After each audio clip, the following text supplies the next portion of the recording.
The second idea is you're being manipulated.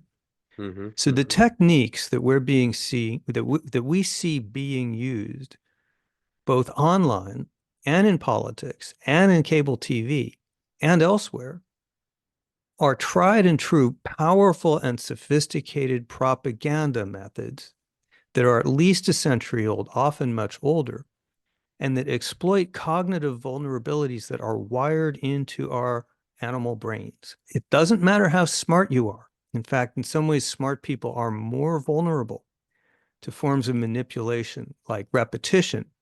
The more often you hear something, the more likely you are to think it's true. Even repeating it in order to rebut it can cause this problem. Reversal.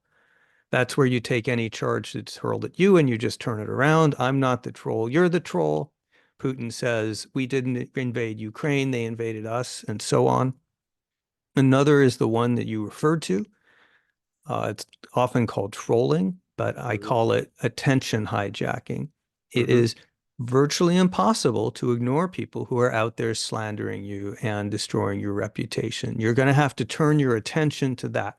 This is something President Trump and his followers are extremely good at. They use these insults to get attention and change the subject. Um, Mm-hmm. and then another one that's used very commonly is a Russian technique called fire hose of falsehood.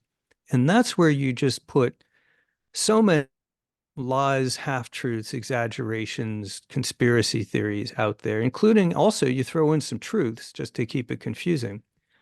But you pump so much of this stuff out through so many channels so loudly, you don't worry about consistency or plausibility, that you confuse people and you make them think, well, you know what? I'll never be able to tell what's true or false. I can't trust anybody to tell me what's true. And once you demolish their sense that they can tell the difference between truth and falsehood, then you open them to cynicism and polarization and believing all kinds of crazy things, or allowing people like opportunistic politicians to move into that information space and take it over.